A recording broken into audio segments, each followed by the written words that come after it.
Welcome to Accomplished Minds, a community of inspired, passionate people from around the world building a new emerging economy. Today I'm chatting with Nathalie Lussier, who has established herself firmly within the love triangle of technology, marketing, and business. Nathalie Lussier is an online entrepreneur who brings perfect clarity to the sometimes seemingly confusing world of technology. She's known as the online business triple threat, where she intertwines tech expertise, marketing knowledge, and business strategy. And I can personally vouch for that. She really knows her business. Nathalie is the owner and founder of Nathalie Lussier Media Inc., where she consults with business owners on how to successfully leverage the internet when it comes to promoting your business online. She has been featured on Ideas Mensch, Pro Blogger, Mashable, The Huffington Post, the blog of Tim Ferriss, and many others. Nathalie, welcome to Accomplished Minds. Thanks so much for having me, Lorena. No problem. It's wonderful that you took time to come and chat with us today. How did you identify and merge technology, marketing, business together to create what is now uniquely your service of an online business triple threat? Well, it was kind of a winding path, actually. So I started making websites when I was 12 years old. And so I got into technology pretty early. Marketing and business kind of came a bit later. And when I was studying software engineering at the University of Waterloo, I was, fully continuing on this path of technology, and I was going to be working at a big corporation, or at least that's what I thought. And then when it was time to graduate, I had this job offer on Wall Street. And part of me was saying, I don't think that's the right choice for you right now. So I was like, okay, I turned down that job offer and I started my own business. And it was actually a raw food coaching company that I started, where I was teaching people how to eat more fruits and vegetables and basically just live a healthier lifestyle. And through that experience, I learned a lot about online marketing and technology and business in general. And I basically built my own website, and all of that stuff came easily to me. But people started coming to me and asking, well, who made your website? And how did you launch your program? And how did you do all of that stuff? And at first, I would actually just turn them away because I was like, well, I'm sorry, I just teach about raw food. But then eventually I came around to the idea, and that's when this new business was born, and everything really took off when I started actually embracing all of these different aspects of myself. Wow. And you noticed that there was a market for this, then there was a need. Exactly. So basically just listening to what people were asking me for showed me that, yes, people needed this information, and that I was the one to bring it to them. Okay. Nathalie, you have been doing this for over 10 years now. You have redefined and refined your presence online. What does it take to stay committed and focused during the years or even hours while laying the foundation of success? That's such a good question. I would have to say, going back to why you're doing this in the first place really helps you stay grounded. Just, remembering why you're doing this. Is it to help other people? Is it to express yourself? Is it to connect other people so that they can do other great things? All of those definitely are some of my reasons why I do this.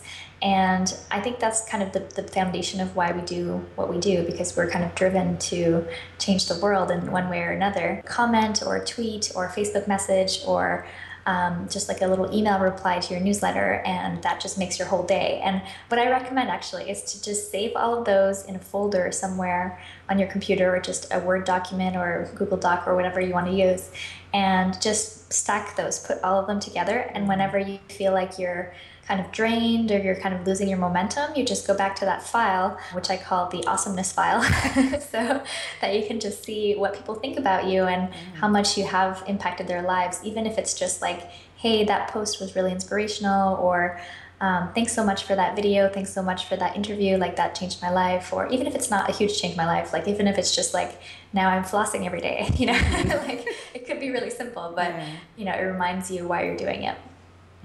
So true. Technology can be overwhelming at times. How do you keep abreast and ahead with the constant changes in the industry? Yeah, I would have to say probably just reading Google News, staying in touch with other people who are interested in technology on Twitter and Facebook. Whenever there's something new that comes up, they'll post about an article about the new technology, or they'll be like, hey, have you heard about this? And I think that is just how I stay into it.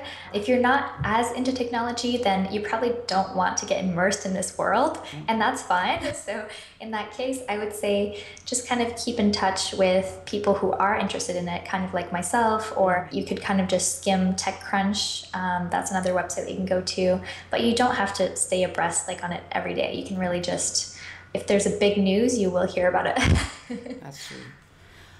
How can one embrace technology and have it work for his or her business rather than letting the gaps of technology become the big pink elephant? Okay, so I would say the most important thing is to kind of understand all the different technologies that you use in your business.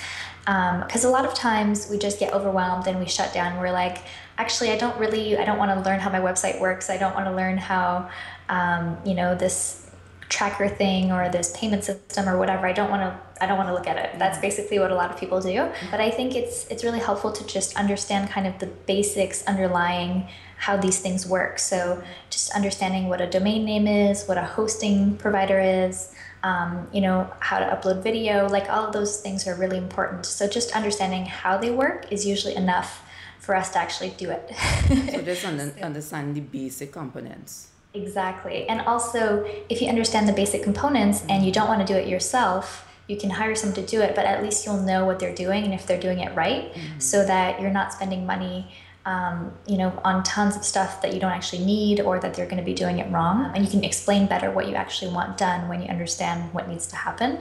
So even if you're just watching like a YouTube video on how to do something, or just an overview of what it is, I think that makes a huge difference. What is your definition of a successful website? I would say a successful website captures people's attention and makes them want to stay on the page a little bit longer. A lot of websites, you get there and you're not really sure what the point of the website is. And so people just hit their back button, or they click on another link and they're gone. So if you can have what I call a sticky website, that people actually want to stick around and click around and read more and watch more, I think that's really the sign of a very successful website. And then the next step is to have like a really clear purpose for each of the pages on your site. So if the front page, the main purpose is to get them to click through to your blog or to sign up for your newsletter, make that very clear on each page, and that will really make a big difference. So therefore, the key components in a successful website is, number one, you must have a sticky website, meaning that attracting viewers and the retention rate of viewers staying on your page. And two, you must have a call to action button on each page. Exactly. And it doesn't have to be the same one. So for example, if you have a page where you want them to buy something, then that can be the one call to action. But if you have a page where you want them to comment on a blog post, that can be another different call to action. Okay. Can you give us 2 critical pieces of advice that you wish everyone knew before creating a website?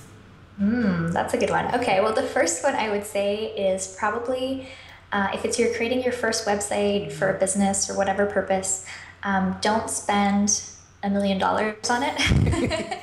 Just because it will evolve, and all websites evolve, because the web is a fluid thing. It's not concrete. It's not like you're building a house that you can't undo it later. So if you think you're in love with certain colors or a certain logo or anything like that, just realize it will probably change down the line. And you'll also get feedback from your visitors and your customers and stuff like that that will help you improve it over time. So don't spend too much money or too much time getting it ready, just because you could actually be spending that time better connecting with people and getting the word out about the website once it's up. What I wish I had known is probably to target my website to the people who are going to actually need what I'm talking about. So let me give you an example. For the raw food company that I had, I used to write articles that other people who were already into raw foods would want to read. So I was writing for my peers instead of for my potential customers. So what I realized was that all of them were coming to my website, but they were never going to sign up or buy anything from me because they already knew all that stuff. So instead, when I realized, okay, I need to go back to basics and think about things from my customer's perspective and be in their shoes, then I was able to talk more about, what is raw food and why should you do it? And, what are green smoothies? What are like some of the really basic elements? And then from that point on, people really understood what I was talking about, and it wasn't like I was talking over their heads anymore. And it's the same for my technology website as well. Like, I never try to tell you the really complicated things. I really just break it down because I think that's just where most people are at who are on my website. Good pointers. What is the most valuable lesson you have learned along your journey in becoming a successful entrepreneur? I would say my biggest learning lesson was probably that business is all about people. So staying at home behind your computer is awesome because we all have online businesses, but you still have to reach out and connect with real people.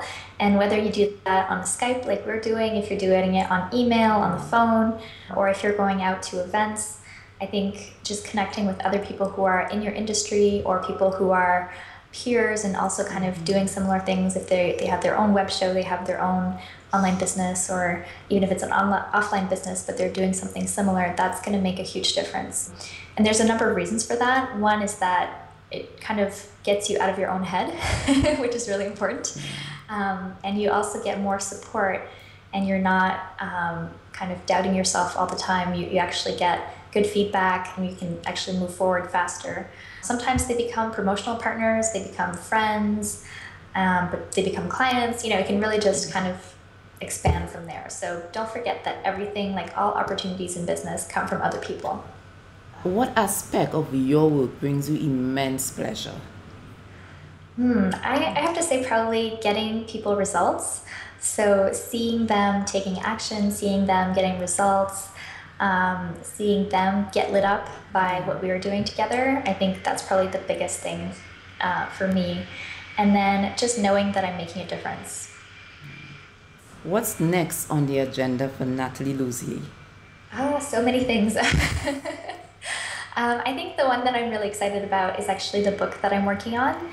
And I actually went to a book writing retreat in California for about a week a couple months ago, and I wrote 14,000 words during that week. Wow. So I feel like I have a good jump start on it. And so now I'm really kind of need to just set aside more time to finish that up and write a proposal and find people to buy it. Oh, congratulations. I'm sure it's going to be great work, just as how your website. Well, thank you. And Nathalie, thank you so much for taking time out for doing this interview. And I wish you all the best. And I want to see your book. Awesome. I will definitely let you know when it's out and ready. Great. Thank you. If you'd like to see more, subscribe to AccomplishedMinds.com.